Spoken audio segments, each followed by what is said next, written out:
So I was born in California in the US, and I had a very tumultuous childhood. From the first time I landed on the shores of Mother Bharat, it was almost a 10-year span where I would go and come. Everything you can think of in life, from professional work to family to relationships, there was always a reason to come back. I never planned to return, but something kept pulling me back. I thought if I can be transformed, every man and woman of Bharat and the world can also be transformed to look at seva as the key part of life. So I was working in Bollywood, working with stars, with all very glorious technicians of great skill. But still, I had everything on the surface to be happy. A great job, great people in my life, but still I was not content. I was searching for that inner peace, which the roots of Bharat and Sanatana Dharma offered. RSS teaches what Sanatana Dharma teaches, and even the Vedic principles, is that there is no religion, there's only humanity. And if you practice goodness, honesty, righteousness, service to others, and positivity, you can reach the destination of all souls. Namaskar and welcome to this special edition of Meet the Author. As you know, in this weekly show, we bring in new book and a new author for our viewers. This week we have a different kind of author who is born in America, California specifically, who professionally has been a cinematographer, a photographer, mainly working in the glamorous field of, where visualization and cinema and Bollywood and Hollywood, so that kind of lifestyle. And who made an interesting journey within and reached Bharat. And he got connected with Bharat and the Sanatana Dharma of Bharat in such a way that he started transforming and started a new journey. And just to take this or tell this journey to the larger masses, he came up with a book called In Quest of Guru. An interesting, subheading it has, An American Soul Journey to the Guru of Happy Coincidence. So, friends, we have with us Matthew Shockey.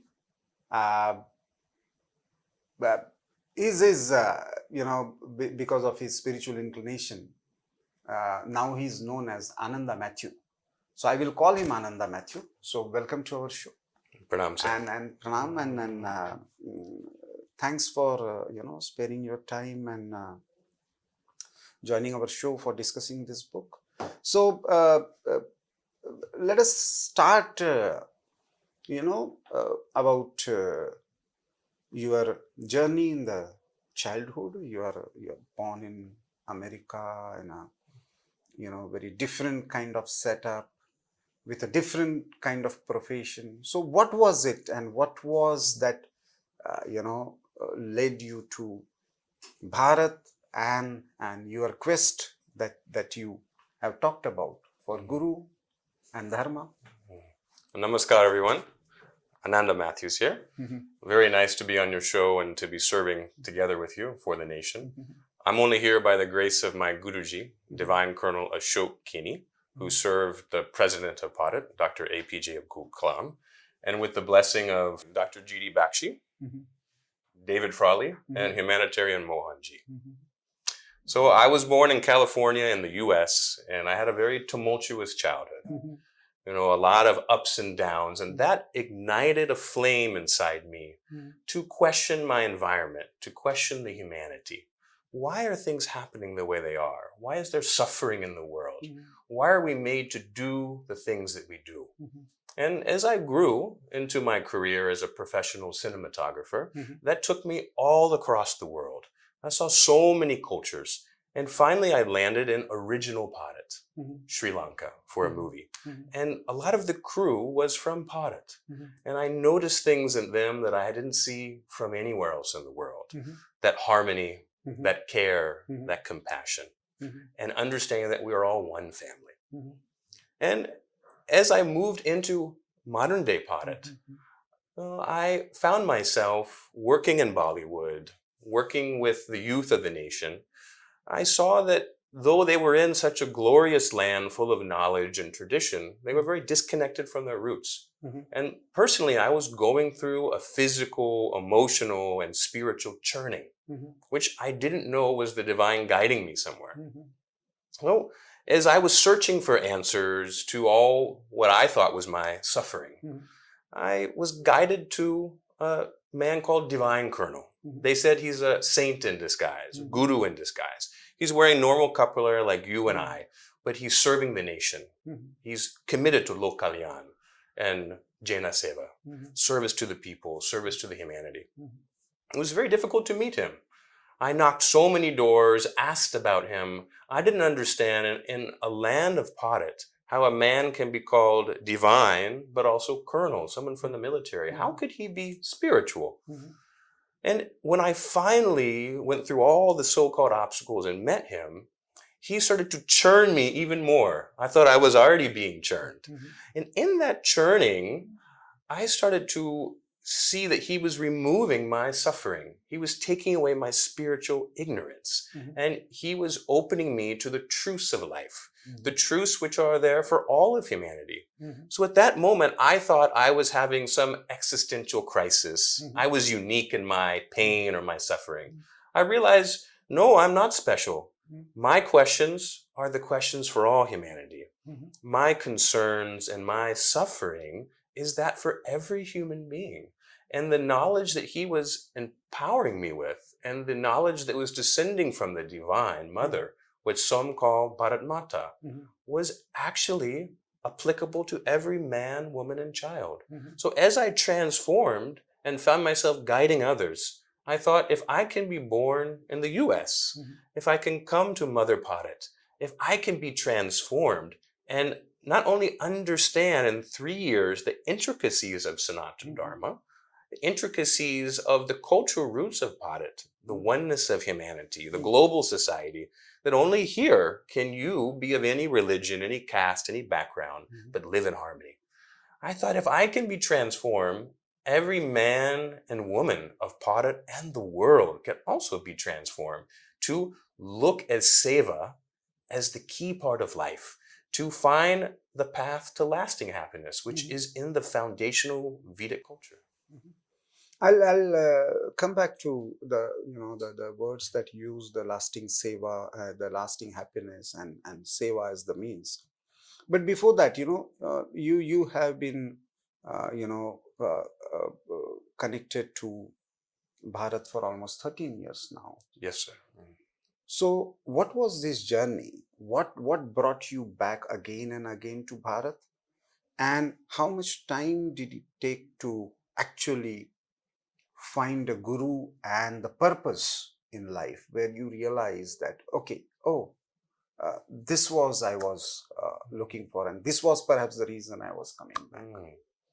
From the first time I landed on the shores of Mother Bharat, Mhm. it was almost a 10-year span Mhm. where I would go and come. Mhm. Everything you can think of in life, Mhm. from professional work to family to relationships, Mhm. there was always a reason to come back. I Mhm. never planned to return, but Mhm. something kept pulling me back. I think it is my good karma that brought me to Bharat. Mhm. Because every woman, every man, every child, if you're born in Bharat, if you live in Bharat, if you work in Bharat, or even if you are allowed to visit Bharat, Mhm. it is something that you've done very well in the past life. Because it is not that your deeds will follow you everywhere, Mhm. but here it's punya bhumi. Mhm. So it's a very, very special thing for the soul. Mhm. So you could say 10 years of searching, 10 years of coming and going from Bharat, something drawing me back. But my so-called suffering reached a point that my career flourished only in Bharat. And at one point I was getting no calls outside of Bharat. I thought, let me give it a chance. I thought that work was everything. But then that inner quest was igniting. That, oh, there's some knowledge here. And that work was mainly as a cinematographer? Mainly as a cinematographer, yes. So I was working in Bollywood, working with stars, with all very glorious technicians of great skill. But still, I had everything on the surface to be happy. A great job, great people in my life, but still I was not content. I was searching for that inner peace, which the roots of Bharat and Sanatana Dharma offered. In my search, I didn't know I was searching for that. I didn't know that is what Bharat had to offer. Because everyone would tell me, why are you trying to be in Bharat when everyone, including us, are trying to leave? I said, I don't know why I'm here, but I'm searching for something. So then after 10 years, when I met my Guruji, and I started to realize the breadth and width of the knowledge that can solve any problem in the world. Any crisis has an answer in Sanatana Dharma. Any crisis has an answer in the foundational roots of RSS, service to the nation above all else, and keeping yourself pure and clean, because you are part of the divinity. So 3 years of churning, try to understand the intricacies of Sanatana Dharma. My Guruji would always tell me, you didn't come here to light up the world. You came here to light up yourself first. That one spark can light a wildfire. You don't know how many people you could touch. So Abdul Kalam gave him one mantra in 2 parts. My Guruji is a Hindu Brahmin from South India with Goan roots. Abdul Kalam was born as Muslim. He's also saint in disguise. But he gave him a mantra from Bible. He said, if Bhagwan, if God is with us, who can be against us? Awaken divinity in every human being. So as he churned through that, he realized that every soul is the same. As Swami Vivekananda said, every soul is potentially divine. So that means divine purpose is already there in every Atma. Doesn't matter what your religion is. And what RSS teaches, what Sanatana Dharma teaches, and even the Vedic principles, is that there is no religion. There's only humanity. And if you practice goodness, honesty, righteousness, service to others, and positivity, you can reach the destination of all souls. Everyone is trying to reach that. And, I was just going through some pages of your book, and I realized that it was the most difficult period that humanity has witnessed in last few centuries. The period of COVID, perhaps, was also part of your new journey.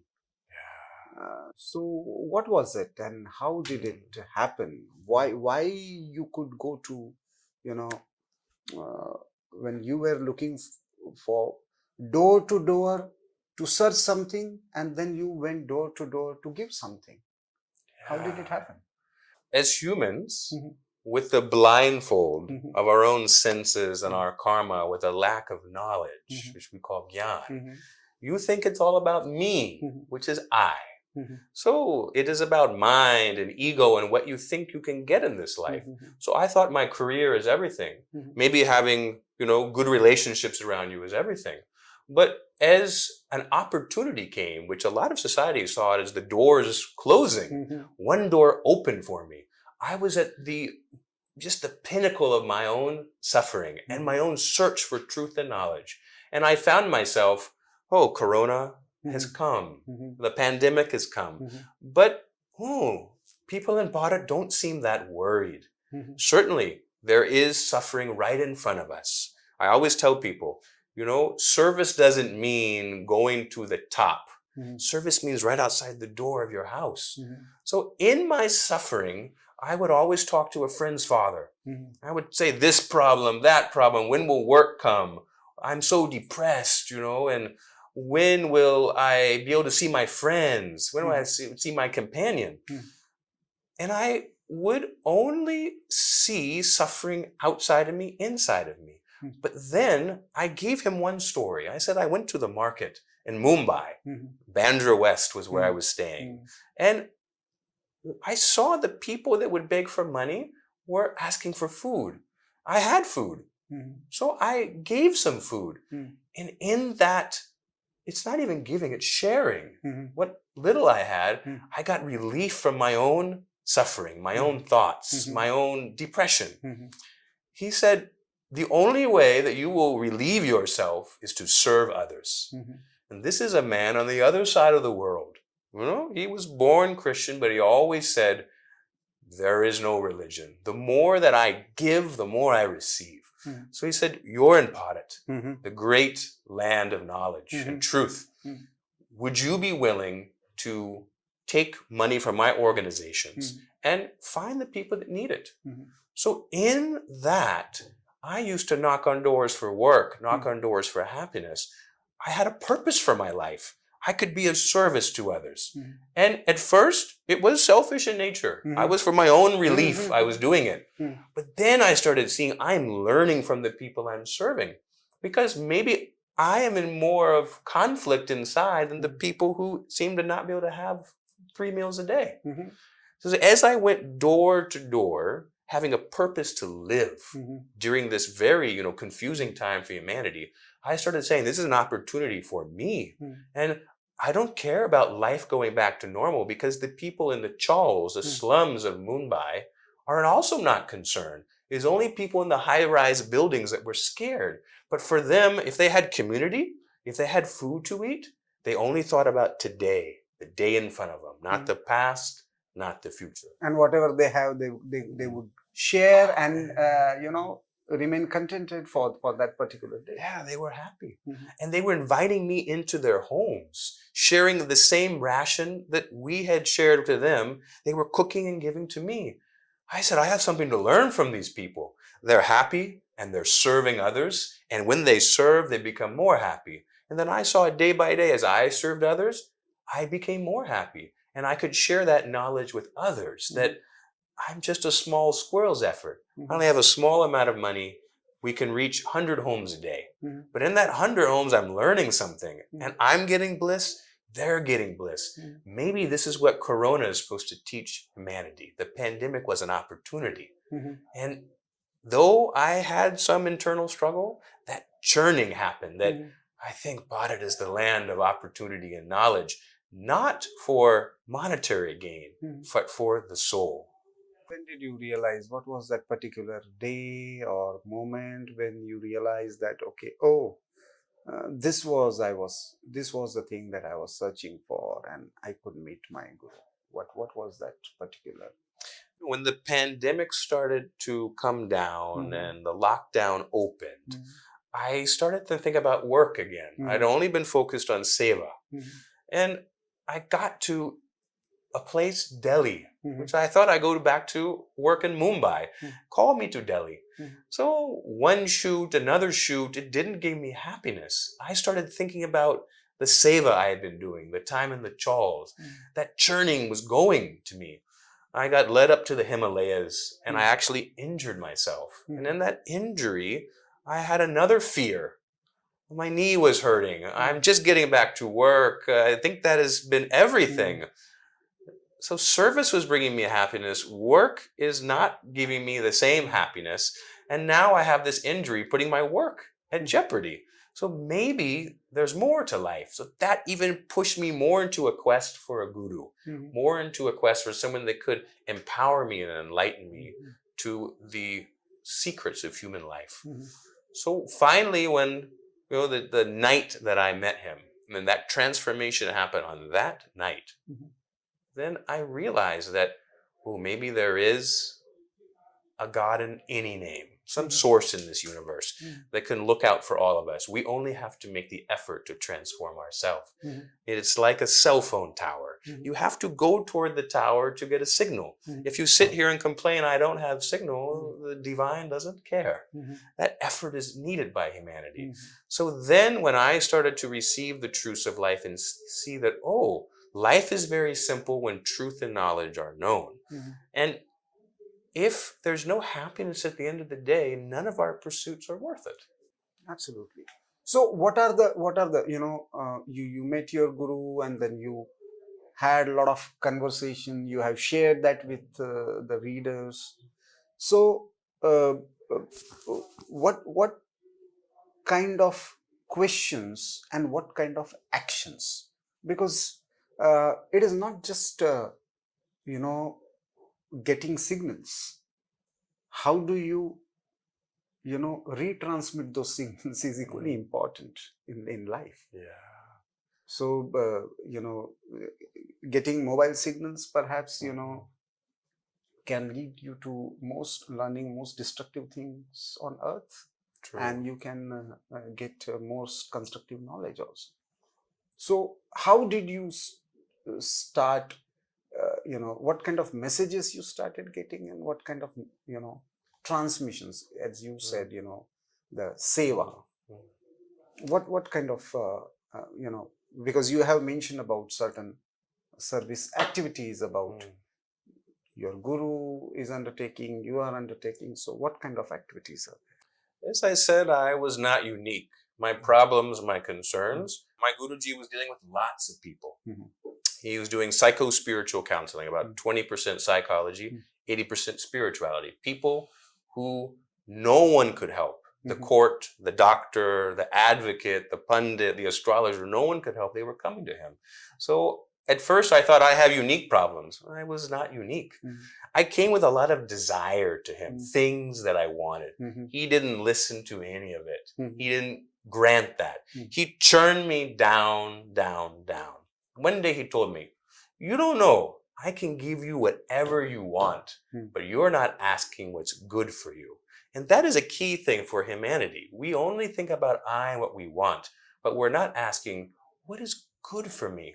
If I surrender to the flow of the Ganga of life, life is like the Ganga River flowing forward, maybe what comes to me can be better than I can imagine. So in my time with my guru, he not only was giving me the foundational truths and knowledge of life, which is the basis of Sanatana Dharma and Vedic science, which is that foundation block of bhat, but he was also grinding me to see that whatever I wanted was limited. Abdul J. Kalam always used to say, have a big aim in life. Small aim is crime. He would always repeat this to me. I was wondering, why is he saying? Because we think that if we get what we desire, that will bring us happiness. But we don't know that our imagination is based on our own karma and environment. And if we're positive, our perspective grows. If we're negative and only thinking about ourselves, it gets smaller and very limited. So he started challenging me to look past my desires and to see the possibilities, not just for myself, but for others. So as he didn't give me what I wanted, I started seeing that my aim was very small in life. It was a small aim, which could come at any time. One day he asked me, do you want this, or do you want to see what you could be of service for the nation, for the humanity? I started thinking, who am I? How can I be of help to anyone? Then he reminded me, small acts that you have done are done by everyone. You're not special. But those small acts come together to make the nation bhat strong. And if we're unified, we'll always be that way. So at one point, he sent me to the spiritual land of Goa. He said, make a home for yourself, not a home that will be for your own enjoyment, a home to host others who will come. And as I went there, I started to contemplate every word that my guru had shared with me. I realized that he's only giving me the Vedic science and Sanatana Dharma, which breaks down into 7 passwords for life. We must think positive. We must speak positive. We must act positive. We must be honest to ourselves first. Only then we can be honest with others. We must practice service to others, wanting nothing in return. And we must surrender to the reality of life and accept that.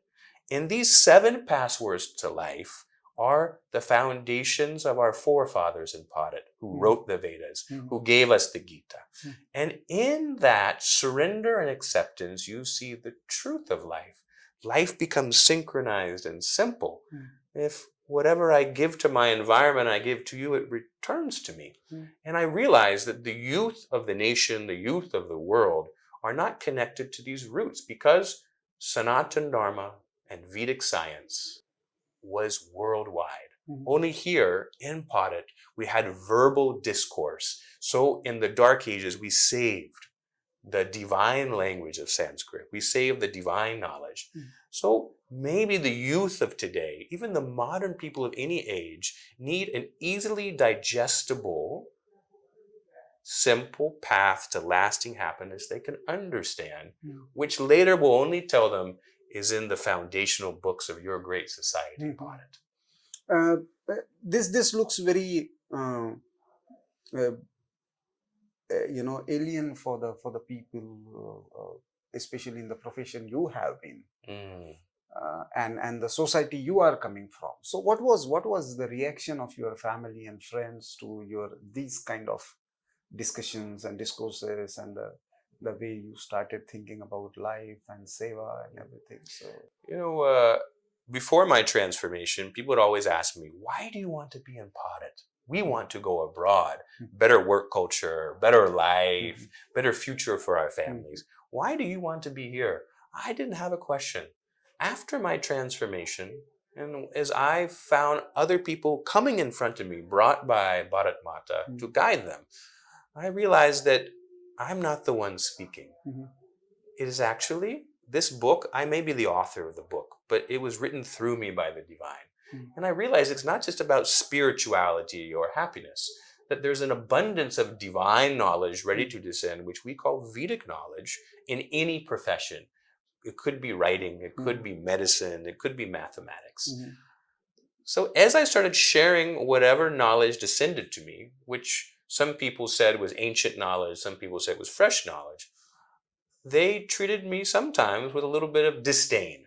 How have you become spiritual? Why are you staying in Bharat? You're in Bollywood. I don't see how the two come together. But I started asking people and myself, are you happy from the moment you wake up in the morning until the moment you go to sleep at night? Most people I have been meeting are telling me, my emotions and my happiness, upar niche, it goes up and down. But the design of the human in this program called life, which is a training ground for the soul, is to be Beachwala, always happy, always blissful. They call it Ananda. But since we were a child, no one taught us how to reach that, though it is an easy path. So though I faced a lot of criticism from my friends, my family, my colleagues, as I stayed on the path, and they actually saw a transformational change in me, not an overnight thing I was following. And they saw that I wasn't speaking to them about any religion. I wasn't speaking to them about any political party or any culture. I was only speaking about truth, knowledge, happiness, and service to bring happiness to yourself. And they started to give me a little more time. Oh, maybe he's on to something. It's like there is a platform that you never saw for a different train. It's right in front of you. But when one person goes there, you try to pull them down. You say, what are they doing? Because you've never seen it. You've never experienced it. It's like a road you travel every day. Finally, you see a new shop. You go into the shop and you say, oh, you just opened my favorite brand. And the manager says to you, no, sir, we've been here for 30 years. You say, oh, God, how is my favorite shop on a familiar road? This is the path of spirituality. So I started sharing with the people that I'm nothing special. The minute I stop this interview, or the minute that I stop speaking to you, I also have to work to apply that same truth, knowledge, and service to become happy during the day. It is not the perfection, but the perfection is in the imperfection, and that is divinity, which Bharat teaches. You can be of any background. You can make any mistake. RSS, Bharat will never shut you out, because every soul is potentially divine. Anyone can transform. So if I can transform, you can too. Anyone in the world can. Last question, Ananda. That there are unfortunately many people intellectually, politically, on the one hand are behind this idea of destroying Sanatan Dharma, or there, as you mentioned, there seems to be a kind of fascination about the world that you have actually come from. That as if that is the ultimate dream of life, reaching to some American university and getting some degree there, or working with some American IT company. So how would you tell them, and then there must be many such youths you must be meeting or coming to you now, because you are yourself, the moment you get some kind of knowledge, you can and you also start giving some signals. You yourself become a kind of a tower. You also start becoming a guru for somebody. So there must be some people, many people now in Goa coming to you and trying to share their agony and so what would you, how do you deal with this? What would you tell to the present day Indian youth who are in a way digressed from the path of this balance, not happiness and sorrow, not just the grabbing material happiness, but that what the word that you have used, being blissful. So how would you tell them? We think that outside is better, and we don't mean to, but we think that what is being offered outside of Bharat must have something superior for us. We think that the work life here is difficult, or life in general is difficult. Maybe the education is very, challenging because there's a lot of competition just to get that placement. So we think if we go abroad, it will bring us happiness. Whatever we are desiring, whatever we're dreaming of, thinking is better. We think if we have that, we'll be happy. It could be getting the job, becoming the movie star, or just studying abroad. I'm here to tell you that actually the answer is here. Because if you are happy, you're wealthy. And once you create that peace inside yourself now, create that peace outside of yourself, which the foundational principles of Bharat teach: harmony with oneself, harmony with the humanity, harmony with the nature and environment, harmony with the world. When that happiness comes to you, everything else follows. So don't look outside. Look here within Bharat for the knowledge, which is ancient knowledge, which is applicable today. I understand it may not be easily digestible, but within this book and the many conversations that RSS is having is trying to take that into a practical, easily, bite-sized knowledge for every man and woman. So yes, opportunities are there outside of Bharat, even inside of Bharat, in the corporate world, in the more Western world. But first, we have to understand, what is the purpose that we're living this human life? Life, you could say, is like a program, and we're in school. We started in class 1 at Gangotri. We're trying to reach Ganga Sagar and the ocean of purity. Most of us, we get off of the path. We don't reach. One more lifetime. But I'm here to tell you that this lifetime is an opportunity. And when we start to value our life, and when we start to value the time, we start to see that the purpose of human life is to come down and clean my dirt, my deeds, is to also make a savings account. Because if I don't, I just pay the EMI and I'll use any savings. So I make that FD of good deeds and service to others, which is only to bring me happiness and keep the negativity away from me, because whatever we think comes back to us. And also to enjoy our life. How do we enjoy positivity? So one example is that a lot of knowledge, a lot of very popular trends have been actually taken from the roots of Bharat, exported, repackaged, and brought back to us. One example is manifestation. Yet bawe tat bhavati. Now, they say that if you think a lot, that thing will come to you. But two things come. Yet bawe tat bhavati, which some call the law of attraction, says two parts.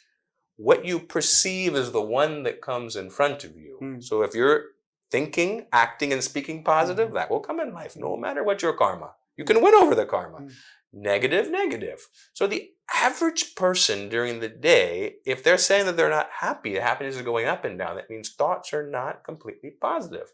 So if you're wishing for a pony or a new job, but you're only thinking negative, it may not come. The next part is what you think will manifest, especially when you're in service of others. So the time that I surrender my hopes, wishes, dreams, desires, and only think about the welfare of others, which is what Bharat has to teach to the world. And I have no desire anymore, but I pray, I wish, I hope for you, your welfare, manifestation happens. And that is the idea of a global society.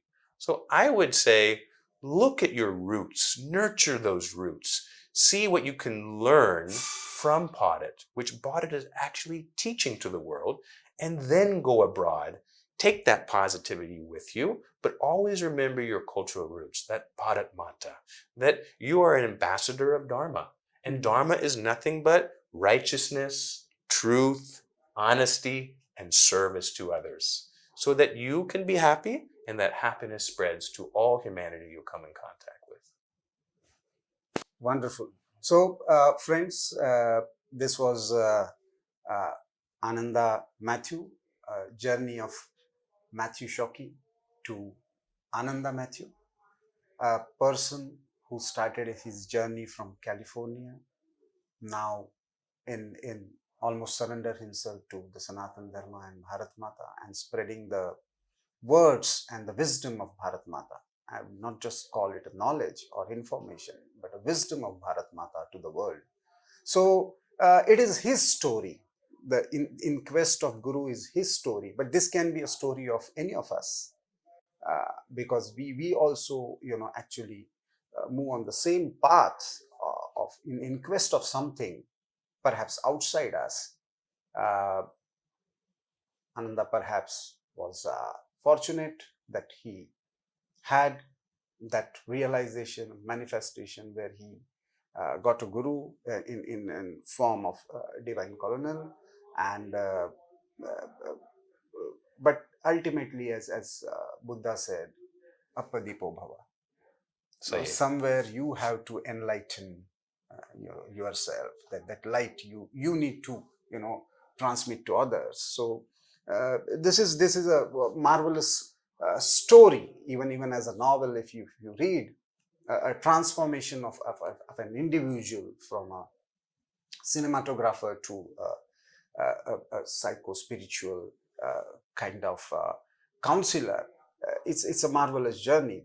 So we just thought that we would introduce this book and the author to you in this special program called Meet the Author.